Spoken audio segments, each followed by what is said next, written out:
Hello, everybody. Thanks for joining today. I'm really excited. It's always great to be a part of NCET and to have the opportunity to present to so many familiar faces. Um, my name's Kevin Ciccotti. For those of you who don't know me, I am a local here in Reno, Nevada. I am an executive coach, and I specialize in working with leaders, helping them to basically what I call decode the human operating system, helping them to understand how we're designed to operate as human beings. Because with that knowledge, they can create better relationships, better leadership, and overall better organizations. Really focusing on the tools of emotional intelligence, communication, resiliency, a lot of the things that we're going to be talking about today, and helping them to get better at everything that they do. 2020, do I have to say anything else about what we've experienced this year? I mean, it's just been unbelievable, the amount of challenges, and I know that I certainly have been challenged myself with, you know uh, how do I navigate this, as we call it, the new normal.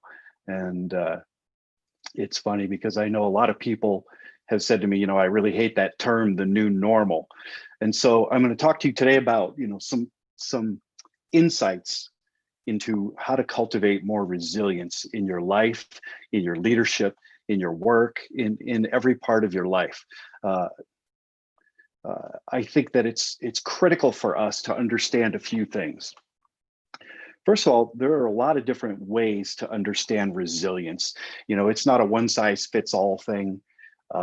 It is not, and this presentation isn't going to be the be all end all, right? In an hour, I can only share so much. So what I've done is I've pulled out what I think are some of the key elements of resilience that I utilize every day in my life and work. And I want to share those with you because it's my belief that if I just can take some of these things and simplify them so that you can actually use them and understand them, it's going to be more useful to you. And my goal in any time that I do a presentation is to have people leave the presentation hopefully with more than what they came in with at the beginning. And so, wow, this thing just wants to keep jumping around. This is kind of funny. So that said, I'm going to cover a few key areas. Now, here's the other understanding. A lot of the things I'm going to present to you today are going to sound very much like common sense. They're going to be things that it's not going to be, there, as it says in Ecclesiastes, there's nothing new under the sun, right? We're all rehashing information that's already out there, that's been out in the world, sometimes for, many, many generations. But it doesn't make it any less effective. It doesn't make it any less true. The other thing is, as you hear these things, you might be tempted to say, well, I know this stuff, right? Oh, this is common sense. What's he, why isn't he teaching me something new? Well, here's the thing. Common sense isn't always common practice. And so the reason that I share these things is because I really want you to have that understanding of these tools and really be able to utilize them in a way that's going to help you to become better in every area of your life. I would say to you, I would caution you against oversimplifying them, because if you oversimplify the things that I'm talking about, they become trivial, and then they're meaningless. They're powerless to really incorporate and implement change in your life. So I would ask you to just sit back and take this in with an open mind and open heart. And I'm going to hopefully leave time for Q&A at the end of this. I'm going to keep an eye on my clock here. I've got a clock in front of me so that I don't run too far over or over at all. But with all that said, let's dig in. So we're going to talk about a few things today. First of all, what is resilience? We have to understand what it is, right, before we can even start to contemplate what it is that I'm trying to share with all of you. So what is resilience? We're going to talk about some of the key elements, and I've really chosen four that have made the biggest difference in my life. Okay, so I'm always looking for ways to create more meaning and more opportunity for me in my life. And I always say, the truth of the matter is that all these tools that I'm going to teach you and these key elements, the impact of these, it requires neither your understanding nor your consent to work. They just do, okay? They work with or without your knowledge. But I always say better to work with my knowledge than without, because that way I'm being intentional about the things that I'm doing, right? So we'll cover the key elements. And like I said, there's 4 of them. We'll talk about the resilience mindset. What exactly does that mean? And how do we cultivate that resilient mindset? Because that's really where it begins and ends. And then we'll talk about some tools for building resilience in your life. Okay, make sense with me so far? Yeah, I knew. This is a smart group. I mean, I look around these faces, man. These you guys should all be teaching this. So let's talk about what resilience is. It's the ability, this is a definition that I got from Merriam-Webster. It's the ability of a person, so on an individual level, of a person to adjust or recover readily from illness, adversity, major life changes. Hey, we've had all those this year, haven't we? Right? It's our ability on an individual level to recover from those things. And then in an organization, in a system, it's the ability to respond or readily recover from crisis, disruptive process, all of those things. And obviously, we've had all of those, you know, in spades this year. So, you know, all of this stuff really serves to put us in a place where we're going to be challenged. You know, let's face it. There's no 2 ways about it. We're going to be challenged by what we're going through. Always love this quote. Adam Grant. He says, "Building resilience isn't about becoming immune to pain. It's about recognizing that we have the strength to persevere in the face of pain." And, you know, everybody has had a different experience of COVID this past year. Everybody's had a different challenge that they've had to face. You know, to me, resilience, it's about that ability to keep moving forward despite challenges, setbacks, and even failures. And if you're like me, you know, you may have experienced one or all of those.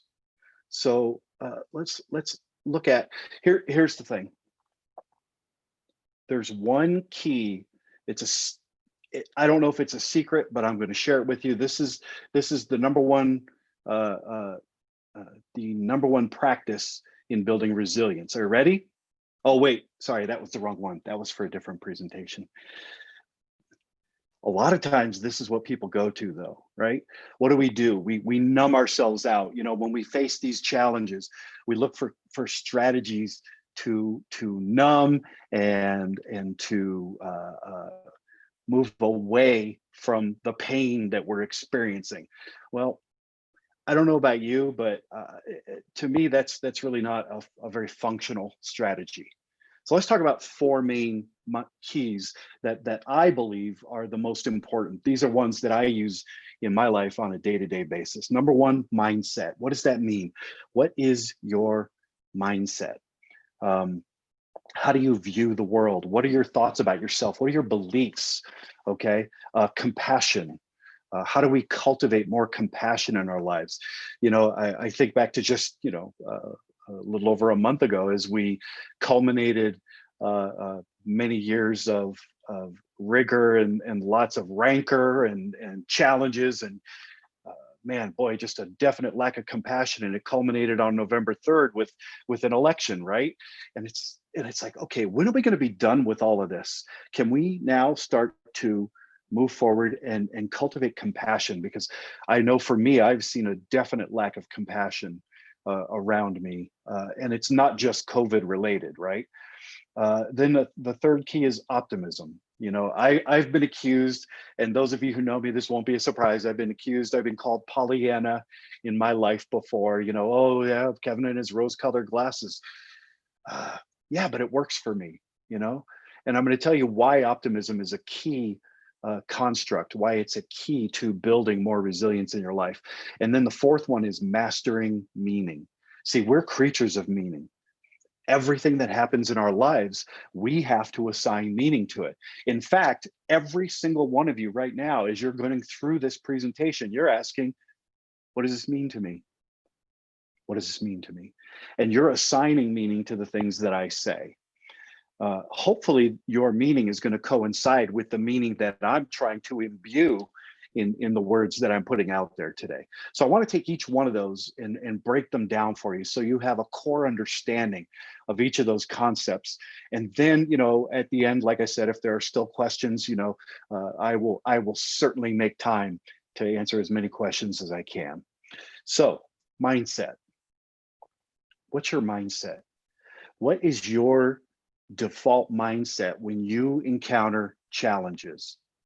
Do you immediately go to worst case scenario, or do you immediately go to where's the solution, right? Your mindset dictates, it's so powerful. Your mindset literally dictates how you think, feel, and respond to the world around you. It formulates and informs your belief system, and that belief system massively impacts how you show up. So if you, every one of you, just in your mind, we don't need to say it out loud. If you want, you can put it in the chat box. I'm not going to be looking at the chat box. I want to stay focused on this presentation, but just complete this sentence. Life is blank. Life is blank. Just finish that in your mind. Now, see, the way you answer that question, if I was working with you and I asked you to complete that and you answered it, I would get a definite insight into what your mindset is about you, about the world, about challenges. For example, if you say life is a test, okay, well then I guess you better be prepared. If you say life is a battle, wow, well there's a mindset, right? Or if you say life is a bowl of cherries, well you might be a foodie. I think that's Lou. Actually, Lou is life is a basket of cookies, I think. But that said, how you complete that sentence is going to have a massive impact on your mindset about the world.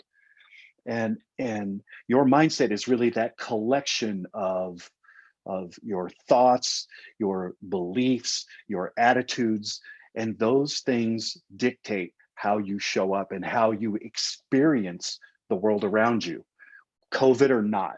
Okay, we were encountering challenges long before COVID-19, and we will be encountering challenges long after. This is really instructive to understand how do I face the world based on what my mindset is. It's really about, my mindset allows me to create a strong, positive, supportive, growth-oriented narrative for me. Because here's a core understanding of mindset. And I want you to hear this. You cannot outbehave your thinking. Let me say that again. You cannot outbehave your thinking. Ultimately, your thoughts are at the base of everything that you do, okay? Every behavior, the behaviors and the outcomes, those are the visible, but the invisible are the emotions. Those emotions are driven by thoughts, and those thoughts are at the core of who you are and how you see yourself. So if you have a negative narrative, if you have a negative story about yourself, about other people, about the world, that is going to absolutely influence how you deal with the world around you, okay? We have to get better at managing our mindset because mindset controls everything. So when we look at mindset, I want to talk to you like people go, okay, well, mindset, give me some more information. So let's talk about the differences between a weak mindset and a strong mindset, okay? Just so that we can have a little bit more core understanding of what it is that I'm referring to here. So,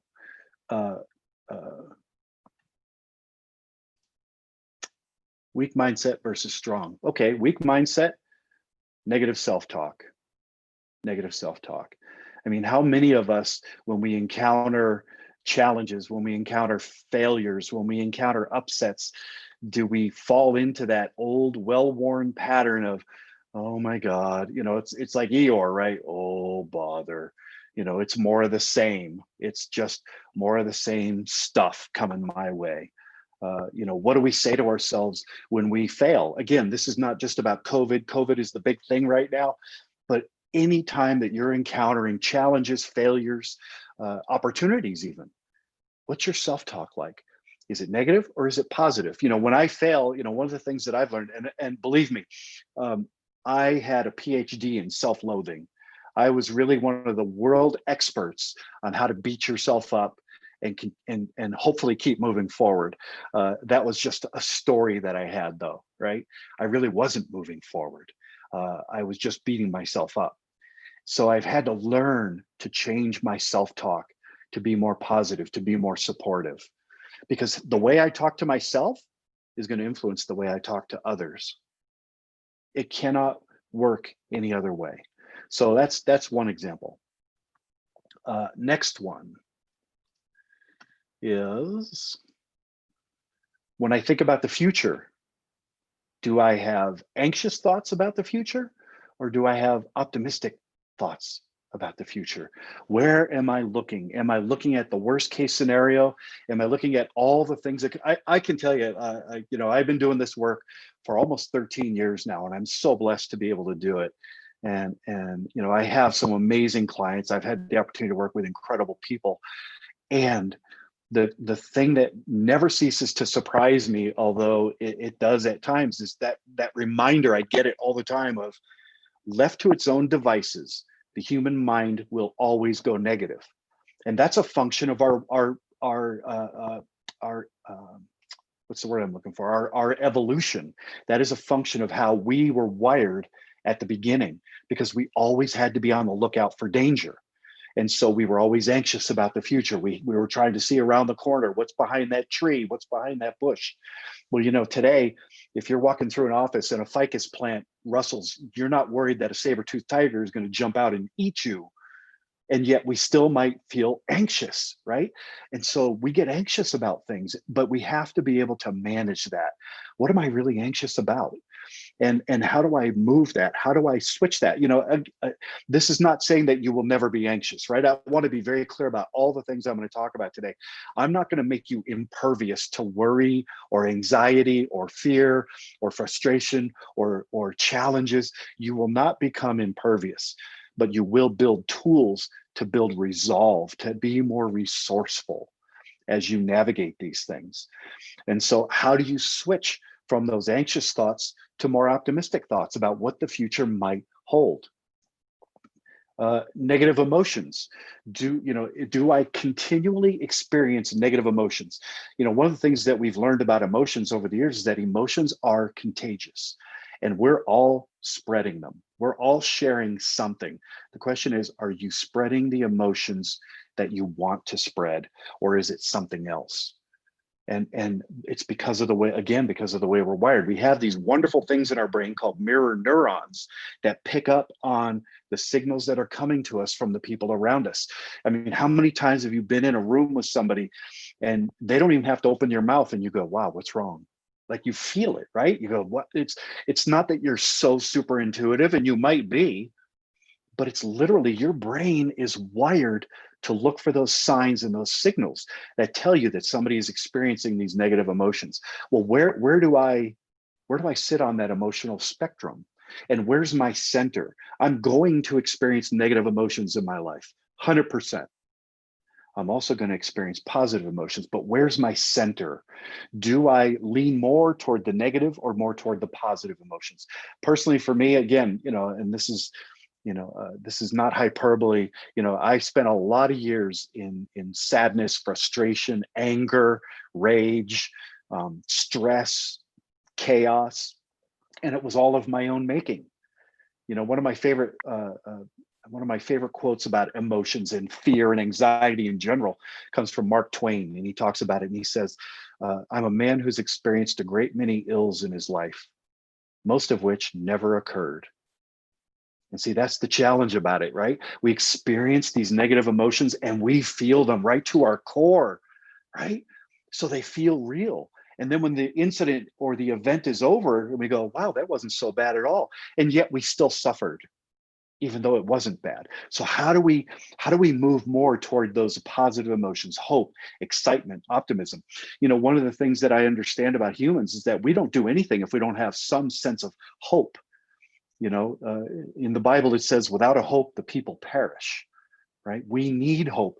It is, I mean, how many of us, and my hand's going up right now, because I know the question I'm going to ask, but how many of us out there, when the COVID first hit and we first started understanding the enormity of this back in, say, March, how many of us said, oh, you know, we've got this, we'll be through this by summer, maybe end of summer at the most, right? I mean, I was absolutely in that camp. And now here we are 9 months later, still struggling. And thank God we have, you know, we've started, you know, the vaccine is out, and it's still going to take another 6 months for everyone to, you know, supposedly become vaccinated. But, you know, we need that hope. We need that optimism. Otherwise, we won't get out of bed. So how do we cultivate more of that mindset of positive emotions? When I catch myself going negative, I have to challenge myself and go, Kevin, what's this about? And I have to question my own thoughts. The challenge is, if I think it, it seems true, right? Isn't that how we all picture it? If I think it, it must be true, because God knows I would never lie to myself. Really? Cool story, bro, as my teenage son would say. Next one, repeating negative experiences versus strong mindset, breaking patterns and cycles of behavior. You know, we've all experienced this. We've been on the merry-go-round, the hamster wheel, as it were, and we go through, it seems like we go through the same things over and over and over. I had a client say to me last week, and it was so interesting. She was talking to me about the challenges that she was having at work, and my boss this and my colleagues that, and I'm just so fed up and I'm just going to go find another job. And I asked her, I just, you know, I knew what was in my mind was, I wanted to tell her, you're just going to experience the same things over. And I just asked her, how many other places have you experienced these same challenges? And she sat back for a minute and she goes, pretty much all of them. And I said, yeah. So what are the chances of you leaving without solving this problem and bringing those same problems with you to your next employer? You know, and it's that oh damn moment, you know, that moment of, God, why, just shut up, Kevin, you know, why do you ask me these questions? But I want people to understand, we have to break the cycle. If you experience if you have these same negative experiences everywhere you go, what's the common denominator? Right? It's me. Right? So who has to change? You know, the worst thing we can do when we get into a difficult situation is wish that other people, the situation, or circumstances would change. But we can't, we have no control over that. All I can control is me. So how do I break that cycle, that negative pattern, and that negative cycle of behavior? Because once I do, that's really where I start to feel a sense of freedom. I start to feel a sense of agency in my life. And I feel like now I have a mindset that, you know, and I'll tell you, 2020 has been rough. Some of you, you know, we've had conversations about it. And yet I sit here today and I will tell you, I have as strong a belief as I've ever had that my business is still going to be strong and effective and successful in 2021. You know, I will say this, 2020 wasn't the worst year I've ever had. You know, I reserve that because I started in 2008. So, you know, 2008 to 2011 were probably the 4 worst years of my life collectively, trying to get this business off the ground. So this year kind of, it was like, it's really not, you know, the pandemic was more of a worry than the business. But how do you break that cycle of negative thinking so that I don't continue to repeat those negative experiences? And then finally, lack of belief, a weak mindset, lack of belief, lack of confidence. Oh, I don't know if I can do this. I mean, you know, as human beings, we are most happy when we're making progress in our lives. And what's required to make progress is we must grow. Well, growth requires us to step out of the comfort zone. It's a requirement. If you're in the comfort zone and you think you're growing, you're just fooling yourself. Growth requires discomfort. And that discomfort can sometimes trigger those negative thoughts, that lack of belief, that lack of confidence. That is an emotional intelligence skill. And so with a strong mindset, I have belief, I have confidence in myself. And it's not, I want you to hear me, this is not arrogance or false confidence. If there's something that I don't have the skill set or the understanding to do, well, I better know that as well, right? because the worst thing I can do is lie to myself and say, oh, I got this. You know, if I had said to Dave, well, I'm going to do a talk on resilience, and an hour before doing this, I start putting together something and I've never spoken on resilience in my life, that's false confidence. That's arrogance, in fact. And you know, I like to see it differently. I like to be prepared. I like to know the topic. You know, obviously, if I'm going to speak, I'm going to set the topic. It's going to be one that I select. And if someone comes to me and asks me, can you speak on this? I'm going to let you know, no, I'm not qualified to speak on that. In fact, I do that quite often. I will say, you know, I know someone who's better fit for you for this. That also builds my confidence. Every time that I recognize where I have a lack of skill, I can either build that skill if there's enough time, or I can say, you know what, this really isn't something that I desire to learn, and I hand it off to someone else. Either way, I'm building my own self-confidence because I'm not doing something that's going to crush me, right? So how do we move from that weak mindset column to that strong mindset column? That's all about how do we communicate with ourselves? And we're going to talk a little bit more about that. So it starts with your thoughts, right? Your mindset begins and ends with your thoughts. And every thought is a pathway. Every thought leads somewhere. Now, here's the cool thing about your brain. I don't know how many of you are familiar with this term, neuroplasticity. But the concept of neuroplasticity is simply this. For generations, neuroscientists and psychologists believed that your brain stops growing after a certain age. You no longer produce new brain cells, just the old ones continue to die. And it depends, you know, the pace depends on, you know, a lot of variables in your life. But your mind doesn't significantly change. What they've actually found to be true is quite startling and different. And that is every thought as we think it creates a new neural pathway. Every new thought creates a neural pathway. And it's weak at first. But the more we think that thought, the more those that we have a saying, they have a saying in neuroscience, the neurons that fire together, wire together. And so literally people can reshape their brain, change the way they think. Wayne Dyer wrote a wonderful book many years ago called Change Your Thoughts, Change Your World. And that is absolutely true. And as you change your thoughts, see, here's the cool part about it. You change your thoughts, the thought leads to a feeling. That feeling changes. The feeling leads to an action. That action changes. That action leads to a result. That result changes. And that starts the whole cycle over again. So we continue to reinforce it. So if every thought is a pathway, what is your default thought? What is your default for when you face a challenge, when you face a failure? What's your default setting? Is it, oh God, I'm such an idiot, and here I go again, and oh, I can't believe I did this again, and why am I so stupid? For some of you, that might sound familiar. For me, that's an old story, but it sounds very familiar because that was my old story. But the problem with that is every time you go to that thought, all it does is reinforce itself. So the more you think these things, the more those neurons fire together, wire together, get stronger, stronger, stronger, and it becomes a habit. So most of our emotions that we experience on a day-to-day basis, they're really a function of your habit of emotion. You know, we have thousands of thoughts every day, and we even have thousands of negative thoughts every day. And those thoughts, if you entertain them, will keep you stuck in that negative cycle. And they become reinforced through repetition. One of my favorite sayings about this, you know, when it comes to thinking and your mind, comes from Marcus Aurelius. And he said, you have power over your mind, not outside events. Realize this, and you will find strength. Right?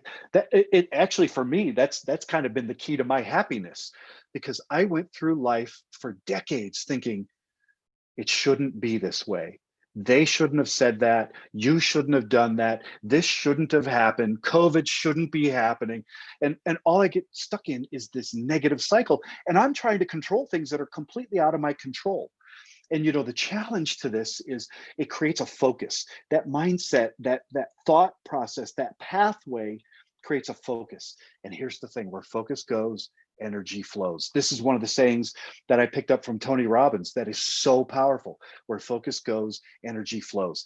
When you think about something, you give it energy, you feed it, and those thoughts will form the basis for your beliefs, and repeated often enough, those beliefs become ingrained in you.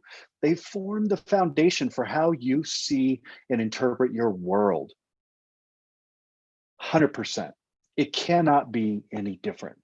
And those beliefs are those thoughts that we hold to be true about ourselves, about other people, about the world around us. And we have those thoughts about everything. And when they become reinforced, they become a belief. Okay. And see, here's the thing. The interesting thing is that underneath every negative thought or feeling, there's a belief that's fueling that. There's a belief that's fueling that. If something's happening that you don't like, it's because you have a belief that that shouldn't be happening. Well, one of my favorite self-help authors is a woman named Byron Katie, and she's wonderful, an amazing teacher. And one of the books that she wrote that literally changed my life, and that is not hyperbole, it changed my life. She wrote a book called Loving What Is. And in that book, the one tidbit, the one nugget that is like burned into my brain forever is this: honey, you can continue to fight with reality all you want, and you're only going to lose 100% of the time. And that's where we find ourselves when we're battling that world of should and shouldn't. Okay. It's all a construct. It's all based on a belief that may or may not be true. And here's the worst part about your beliefs: most of your beliefs, you didn't form them, someone else developed them for you. Probably parents, siblings, people that were important in your life. Those beliefs form at a very young age, and we feed them with constant energy. And if we're with our parents, our siblings, these important people in our lives over and over and over and over, of course those things get reinforced, which makes it drives that belief deeper in us. It still doesn't make it true, right? The challenge is everything you believe is true. Everything you believe is true. At least it feels that way, right? So why can't we, or when, better question is, when can we get more critical about challenging our own thoughts, about challenging our own beliefs? That has been one of the things, I have a lot of friends that I worked with. Part of my history is I spent 25 years working at IGT, and I've been gone now for a little over 12 years. And the people who have known me through that whole time are kind of they're kind of amazed at what I've done over the last 12 years. And they go, well, you're not the same person that you were back then. And I'm like, thank God for that, right?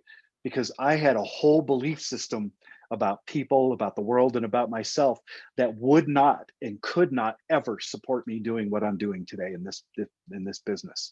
100% couldn't. And that goes back to that statement I made earlier about you cannot outbehave your thinking. So if I had all these negative thoughts about me, and why would anybody listen to me? Well, I wouldn't have showed up today. I would have never reached out to Dave and said, sure, I'll do a talk on resilience. I think it's a great way to end 2020. Let's bounce forward into 2021 with talk on resilience. I mean, I had no belief in myself then. And today I have ultimate belief in myself, not because I'm arrogant, not because I'm smart. I'm not the smartest person in this room, I'll guarantee you that, but everybody's smart in their own way. And I have worked my butt off to learn the things that I know so that I can bring this information that is really life-changing to the people that I work with. But you have to understand and you have to unravel everything. What is that saying?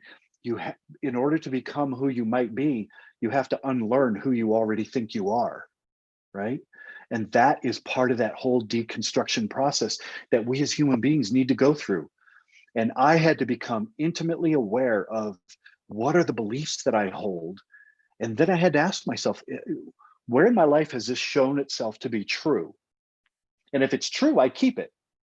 But if it isn't true, well then, in the face of contrary information, I can choose to still believe it. And then that makes me less than intelligent, or I can cultivate a different belief. And so in my growth over the last, I tell my friends, in my growth over the last, 13, 14, really 20 years, I've had to unlearn who I was in order to become who I am. And it's painstaking. It is not an easy process to do. Okay. So that's mindset. Ultimately, you have control over that. You have control over your thoughts. It's about time you start to exercise that, because all you're doing right now is reinforcing the ones that you've already had for many, many years. If you're not getting the results you want, start looking at the questions you're asking and start looking at the way you think. Okay. The second key is compassion. Compassion. And man, we have had such a lack of compassion. I don't care, we've heard Democrat, Republican, Libertarian, this, that, the other.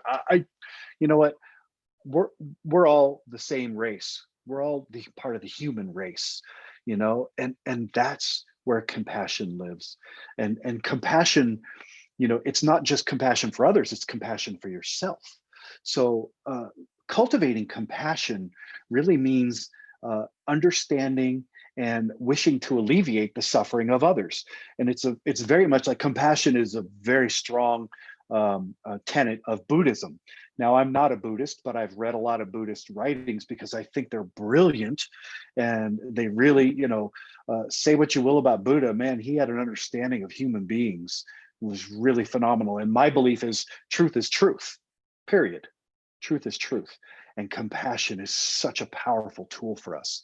When I'm in a place of compassion, it means I'm not just seeking my own needs, but I'm also considering the needs of others.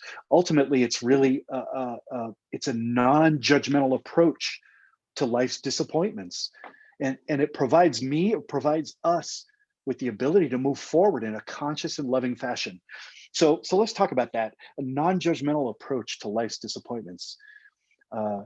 Anybody here never experienced disappointment? Anyone? Bueller? Yeah, there's not one of us, right? So the challenge with disappointment is we as human beings, we get attached to the things that we want to happen. And disappointment is nothing more than things not going the way we wanted them to, right? But when we become attached to how it must look, we miss how it really is. And we battle against it. We start that mind, battle again of it shouldn't be this way. And I cannot move forward in a non-judgmental way if I'm constantly judging. It shouldn't have happened this way. It shouldn't. Oh my God. We should all over ourselves, and it's ridiculous. So we've got to stop doing that. And listen, when things go poorly, and they inevitably will, if you're alive, the only time your problems are gone is when you're dead, period. The only person who has no problems is the guy buried 6 feet under. They inevitably will go wrong, but it means I'm not taking offense, but I'm seeking understanding, and even if necessary, forgiveness. Now, part of the challenge with compassion is this, and I think it might be the most difficult part. I know that for me, it absolutely was the most difficult part of becoming a compassionate human being, is that true compassion begins with extending compassion to yourself. So how adept are you at doing that? What do you say to yourself in the silence of your own mind when you blow it, when you make a mistake, when you have a massive failure? Is it some expletive-laced tirade that you would never allow another human being to say to you? Or is it, oh, little buckaroo, buck up, we'll get it next time, you'll do better?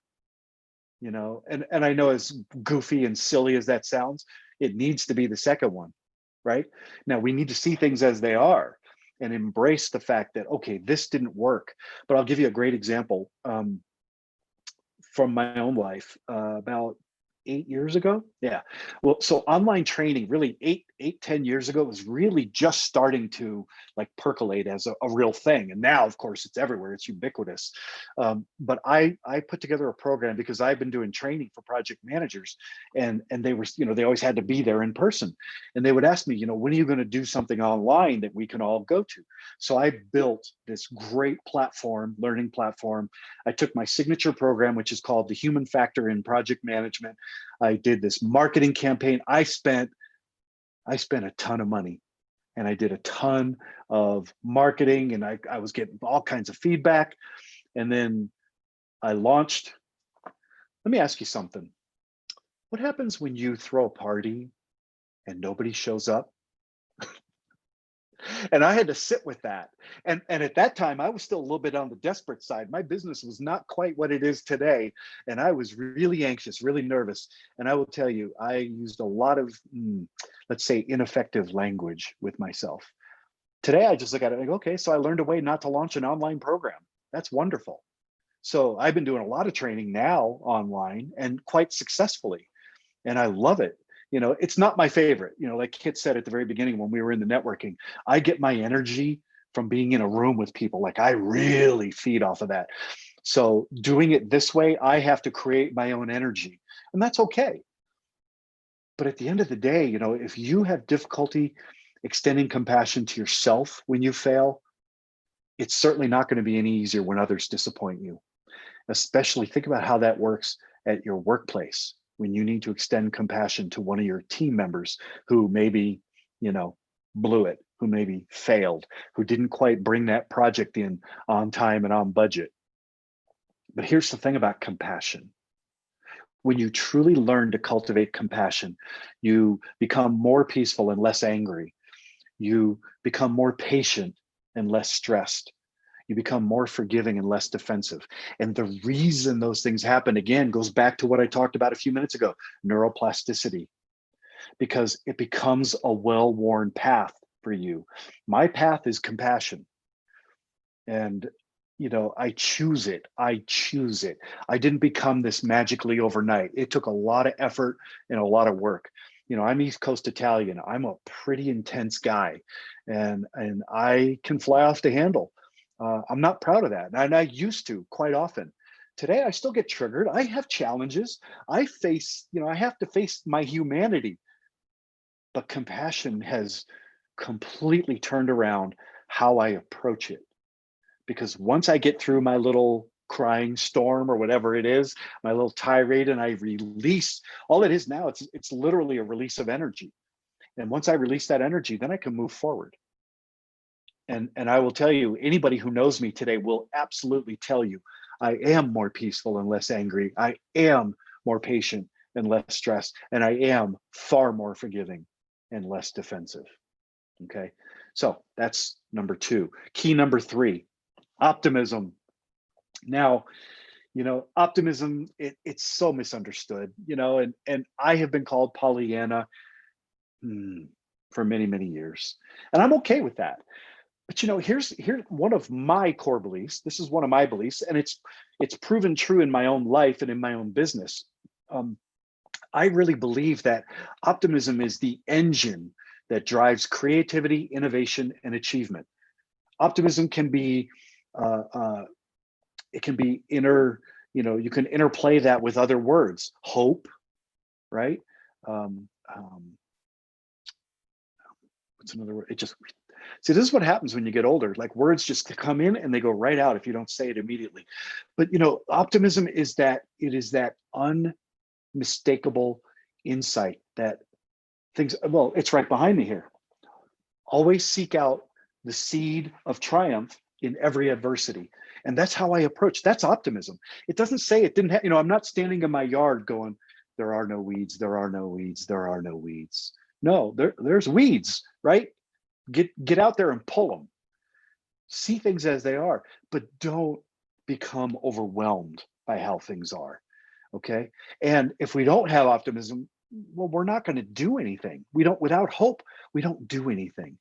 So it's that ability to maintain a positive attitude in the face of adversity, and that ability to remain hopeful despite setbacks. We've all faced them. But it's not, I want to say it again, it's not simply positive thinking. It's not just, oh, everything's going to turn out okay. Believe me, that's magical thinking. And that and $5 will get you a cup of coffee at Starbucks. It's not good enough. It's not going to get the job done. I don't believe in magical thinking. But let's just talk a little bit about optimism versus pessimism. There are some key differences. Now, they both have a place. I'm not saying that, it's not okay. I don't mind pessimists. I don't even mind skeptics, because the pessimist says, show me, the skeptic says, prove it. But what I do mind are cynics. And that's a whole other level. To me, that's the far end of the pessimism spectrum. And they're the people who say it'll never work no matter what. You can't convince me. So let's table our cynicism. And it's okay to embrace a little pessimism, a little bit of optimism. But I'm going to ask you all to give you some homework at the end of this. And hopefully, you'll get back to me and let me know that, prove that this stuff all works. Now, here's one of the key distinctions that I've learned over the years about optimists versus pessimists. The optimist really tends to view any adversity as a temporary event. And a lot of this comes from, I've been studying a gentleman named Martin Seligman, who's really credited with being the father of positive psychology. Psychology in the beginning, it was all about find a problem. That's all they did. Find a problem, fix a problem, and medicate it out and deal with it, right? Don't deal with it. Just find a problem, fix a problem, put a Band-Aid on it, move on. But what they started to understand is that positive psychology, how do we focus not on the problem, but on a solution? How do we move forward? How do we harness our optimism to become more positive in our lives? And one of the ways that we do that is we view adversity as a temporary event. The bad times, listen, I even asked earlier, and a lot of us raised our hands, back in March, we all thought by the end of the summer, this will be gone. It's temporary. Well, guess what? It's still temporary. It's lasted longer than we want. So, how do I avoid going into the shoulds and shouldn'ts of it and just go, okay, it's still a temporary event, right? I see it as a setback. It's not going to prevent me from achieving my goal. It's just merely going to delay it, okay? Second, I don't see, as an optimist, I don't see misfortune as pertaining to a specific, I see it as pertaining to a specific situation. It's not more of the same doom and gloom that pervades my whole life, right? A pessimist feels, oh, it's pervasive. It impacts every area of my life. And here we go again. It's the Eeyore syndrome. Oh, bother. And we all know people like that. Something goes wrong and you go, yeah, but things will get better. And they go, oh no. And then this happened and that. And oh, and then did I tell you about what happened last month? And last year I had this other thing. I guarantee you, there are people in all of our lives that 5 years from now are still going to be talking about 2020 and how it's still affecting them in 5 years. I guarantee you. Because they can't overlook it. They can't move past it and see it as a temporary thing. They see it as pervasive and it impacts every area of my life. See, here's the thing. If you have a sense of optimism, it makes you more likely to push ahead in the face of challenges. It gives you the fuel that's required to keep you going when things get difficult. And when will things get difficult? How about every stinking day? Things will get difficult. Some days are worse than others. Some days, pretty darn smooth, feel pretty good. Other days, I feel like I got run over by a truck. And guess what? I'm still going to wake up the next day and I'm going to keep going because I know what my mission is. I know what my purpose is, and I will not let anything stop me. I'm not at the mercy of my emotions. And I guarantee you, either you manage your emotions or they manage you. And only one of those things is good for you. Okay? Being at the mercy of your emotions will never be a good place for you to operate from. And the fourth and final thing is you need to become a master of meaning. We need to become a master of meaning. Everything that happens in our lives, we give it a meaning. We do. And we're creatures of meaning. We must assign meaning to everything. And here's the thing. Recognize that that's a skill. Mindset is a skill. Your mindset, which is fueled by your thoughts and your beliefs, definitely goes toward how you determine what things mean. But guess what? When something happens, I'm not going to go into your house and go, well, Clay, this is what that means. And Clay will go, oh yeah, Kev, sure it does. And no, he's going to go, get out of my house, you idiot. First of all, how'd you get in here? It's COVID. Where's your mask? But secondly, he's going to go, no, I'll decide what this means to me, right? And that's the thing. We all decide. But if we're lazy, if we're not intentional with our thoughts, if we allow those negative thoughts to just sit in there and linger and smolder, you're not going to become a master of meaning, and meaning drives what happens to you, and it can be practiced, it can be improved. See, here's the core understanding that all of you need to take away from this. Nothing in your life has any meaning except the meaning that you give it. Nothing has any meaning except the meaning you give it. Everything that happens is neutral, and you decide. No one else does. And if you let people decide for you, well, you are operating out of a massive deficit. I guarantee you. You have no agency in your life, and you might as well just be tossed and blown like a leaf on the wind, because you're never going to do anything that's consequential. And I say that, not out of judgment or criticism, but just out of reality. You need to manage yourself better than that. And if people are telling you how to feel, and you're allowing it, you need to grow. You need to grow some muscle. And all of this is about, how do we build that muscle of resilience, right? So practice these things. Practice giving meaning. One of the things that you have to ask is this happening to me, or is this happening for me? Because those things are very different, right? In every moment, we're seeking and assigning the meaning, and that meaning comes from the story, and the meaning becomes the experience. So if I'm having a conversation with Dave Archer and Dave says something to me, and I'm thinking to myself, I go, wow, well, that was a really humiliating thing for Dave to say to me. Well, how else am I going to feel except humiliated? But it's because and Dave, if I said to Dave, wow, that was humiliating, and Dave's going, what are you talking about? I wasn't trying to humiliate you. I was just, stating something that I experienced and I noticed. I'm sorry that you took it that way. But see, that happens all the time. How many times do you say something to somebody, they go, wow, why are you so mad? What's wrong with you? Why are you so angry? It's, wow, I didn't know I was, but thank you for asking. But it's because they gave themselves a meaning that was disempowering. We have to become better storytellers. We have to ask ourselves, what else could this mean? Right? If you're experiencing an emotion that you don't want to experience, the ultimate question you have to ask is, what else could this mean? And I'm going to answer the question before any of you ask it. Hey, Kev, aren't you just making shit up? Yes. Yes, I am saying that exactly. But guess what? You already are making stuff up. You make up stuff all the time. You're always making shit up in your head. And we call it thinking. You're telling yourself a story. You have to get better as a storyteller, because you're in charge of that. Okay. So if you look for the empowering meaning, you will find it. I guarantee it. You will find it. And then you can move forward much more resourcefully, much more effectively. Now, I'm coming to the end, and I just want to touch on one final thing before I end. Be prepared, because your mind is going to resist. Some of the things that I've said here today, some of you are going to go, it's a bunch of crap, right? Anytime we seek to make changes in our lives, your mind resists, because change creates uncertainty. Uncertainty creates anxiety, and that anxiety leads to resistance. So let's talk about it. Like, here's the thing. One of our beliefs in coaching, and Kit I know she'll acknowledge this. One of the things we say is, if you have to give a name to the fear, you have to speak it into the room, because if you're just holding it in your head, it has control over you. But once I name it, it no longer controls me. So let's talk about the ways that your mind will resist. Well, your mind is going to tell you, oh, you can't just change your thoughts and feelings and beliefs. Really? Who says I can't? Because I'm in charge. This is my brain. This will take too much time. Well, listen, time's going to pass anyway. You might as well use it to do something constructive with it, right? You might say, well, I already know this stuff. Well, good. Okay, my challenge to you is this. If you're not doing it, you don't know it. You only have a theoretical understanding, right?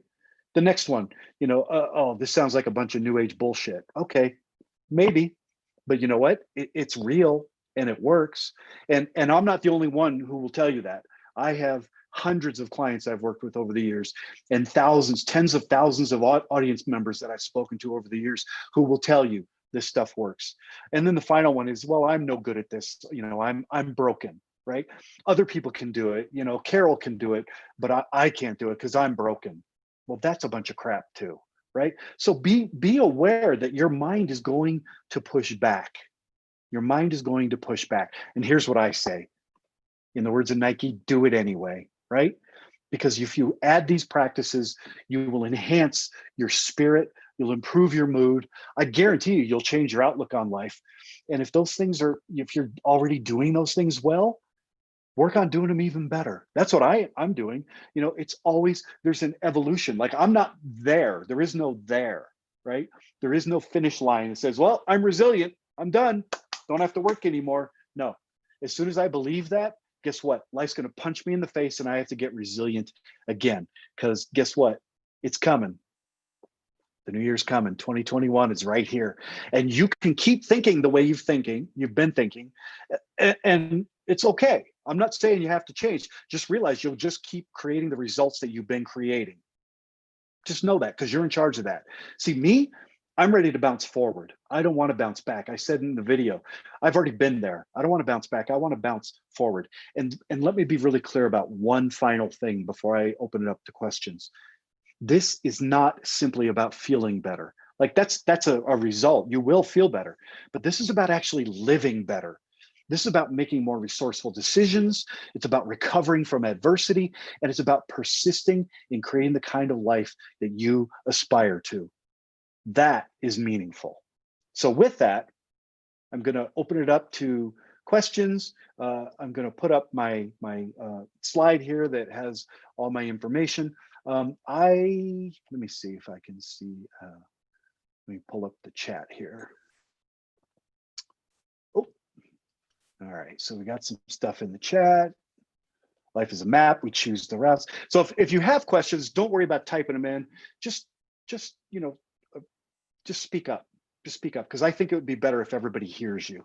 So anybody who has a question, just go ahead and unmute yourself and ask away. Hey, Kevin. Yes. I've been thinking a lot lately about the difference between the words "you make me feel" and "this is how I feel when you." Yeah, right. And I'm wondering about having that conversation, because obviously nobody can make me feel any way. Right. But Yeah. but they do things that make me feel certain ways. So yeah, absolutely. And it's a beautiful point. So brilliant, Jackie. And why wouldn't it be? Because it's you. Here's the thing. How many times have we said it? And I've said it. I've been guilty thousands of times. You made me feel blah. But you're right. Eleanor Roosevelt said, no one can make you feel anything without your permission. So what my therapist taught me, and I've gone through therapy multiple times. Thank you, Kit, and all your colleagues, because Kit used to be a therapist. She's reformed now and become a coach. but I remember my therapist saying to me, no, Kevin, here, actually, no one can make you feel anything. What the proper way to say it is, when you do this action, when you say this, I feel that, because it gives me agency over my emotions and it doesn't blame the other person. So yeah, because otherwise I'm being powerless. So it's a brilliant point, Jackie. And if you go through life thinking they made me blah, they made me this, they made me that, then you're going to go through life with a lot of challenges. I guarantee you're going to go through life with a lot of challenges, a lot of problems. Hey, Kev, I have another thought or question. I guess really a question, just to get your input on. Yeah. There's a framework. E plus R equals O, right? So event plus reaction equals outcome. So what are your thoughts around that? Yeah, well, and it's everything happens in that reaction, right? There's an event that I may or may not control. Reaction is, what are my thoughts about it? What's the meaning I'm giving to it, which creates an emotion. And then that produces an outcome, which is either, and let's be clear, when I have an emotion about something, that is not static. That is active. Emotions are active. They're not passive. Okay. And so when I have an emotion and I react from that emotional response, then I'm going to create a result that may or may not be what I want. So we have to get better at that middle piece, and we have to slow down the reaction time by asking ourselves, what else could this mean? We literally have to ask, what else could this mean? And keep asking till we find a resourceful meaning. Because again, we're making stuff up, but why would I make up something that's going to hurt me? I'd rather make up something that actually helps me to respond. So great. Thank you. Thanks, you, Clay. Yeah. Nancy, I have a question about your thoughts about resilience and patience, because with COVID and the changes and just new things and new ways of things having to be done, it is sometimes difficult for me to remain patient, and that affects resilience. So I just wondered about your thoughts about patience. Absolutely. Yeah. So patience is a subset of resilience. Absolutely. It's a subset of compassion, actually. So here's what I would say to you, Nancy, is the next time you feel impatient, you recognize it, because you're going to have a feeling in your body. Yes. Impatience lives somewhere, doesn't it? Yeah. Right. So you have a feeling somewhere in your gut, in your chest, your throat, your head, wherever, your shoulders, neck, you feel it. The first thing you need to do is go, what's happening here? What's the story I'm telling myself about this? Am I saying this shouldn't happen? Am I saying this should happen faster, more quickly? This should go a different way, right? Get clear on that, because ultimately you're driving that bus. If you're feeling impatient, it's because you're having a thought of being impatient. You have charge over that. No one else does. And if it's someone else outside of you that you're waiting for something, well, then it's about expressing expectations and not being attached to how that outcome looks, and saying, I have to have this now, right? Sometimes we say, I know that because I did that. I can remember doing that in my old career. I need to have this now. Why don't you have this now? Because you didn't tell me until just now, right? Oh, my bad. But we get impatient, and it's because I have a story about it. So get clear on that story. What am I thinking about, and what's the meaning I'm giving to what's happening? That will help you slow this process down. And then you can say, okay, where do I need to cultivate more patience? Because it's a muscle. All of these things are muscles that can be built and developed. Thanks. Jackie. So what you were talking about at the beginning, when we first got the lockdown in March, that very weekend, I was thinking, we're in this for the long haul. This is a 1.5 years minimum. And you were kind of ahead of the curve. Well, you were kind of saying that was a pessimistic way of looking at things, but I feel like because we thought that from the beginning, it's enabled me to stay optimistic moving forward. Like I haven't had my hopes dashed every few months. Right. Yeah. Well, and I will reflect to you the other side of that path. I am an optimist, and I really believe that at the very latest, by the end of summer, this would be all gone in a distant memory. Like, oh, remember that little blip on the radar screen we called COVID? Yeah, that was fun, wasn't it? And yet I still remain optimistic. I promise you, I am still optimistic. I'm not banging my head against the wall going, this stupid COVID thing, it needs to go away now. I have a choice. I have agency on my life. So whether you approach it from the pessimist viewpoint or the optimist, or as one of my clients says, I'm a realist. Where do you figure that? I was a realist. I was a pragmatic optimist. Sure. It's okay. I think it's fine. Listen, the optimist built the airplane, the pessimist the parachute. So they both have a place here. Right. Lou? I want to thank you so much for the wealth of your knowledge, your passion, and your experiences coming through, and your heart. And what I think is the most important, you were talking about the mastering meaning. I think it's having a purpose, and that purpose should make you happy, and the happiness will give you joy, and everything will work out. Well, okay. I was with you until that very last thing. Everything will work out. We don't know if everything will work out ultimately. I mean, really, We can say that and it feels nice, but that's more a platitude. But all those other things, I'm right in lockstep with you. And here's the thing. Purpose is something I'm committed to, right? It's something that does bring me deep meaning and fulfillment. Okay. And I've been blessed. I've been fortunate. Not many people get to do the thing that brings them most alive. A lot of people have to find a job and they find fulfillment in other areas. I'm just one of the fortunate people, I think, who gets to tie my passion, which is personal growth and development, to my way of making a living. And I continue to grow. And as I grow, it brings me more happiness and meaning and purpose and fulfillment. And it becomes that self-fulfilling prophecy. So I 100% agree with you, Lou. And thank you for your kind comments. I also feel humor is very important because it makes the endorphins flow to your brain, Yes. and it helps everything, even when you're sick, just to watch some comedy or something, you know? Yeah, that was the fifth key. Fifth key was humor, and I dropped it because I just felt 4 was about the most I could get through in an hour. Any other questions, comments? Dave, I know we ran a few minutes over here, but. You're worth all those extra minutes. Oh, see, you always know the right thing to say. That's because you told me to say that. Checks in the mail. Well, listen, here's let me just say one final thing to all of you. And for those of you who will take the time to watch this on YouTube later, I so appreciate you. I truly, truly mean that. You have given me an hour of your time, and that's the one thing you can never get back is your time. And so that means everything to me that you would spend this time with me. I hope that you found something meaningful in here, something useful that you can take away and build resilience so that when 2021 hits, that clock, actually even before that, right now, today, and tomorrow and the next day, you feel more and more resilient.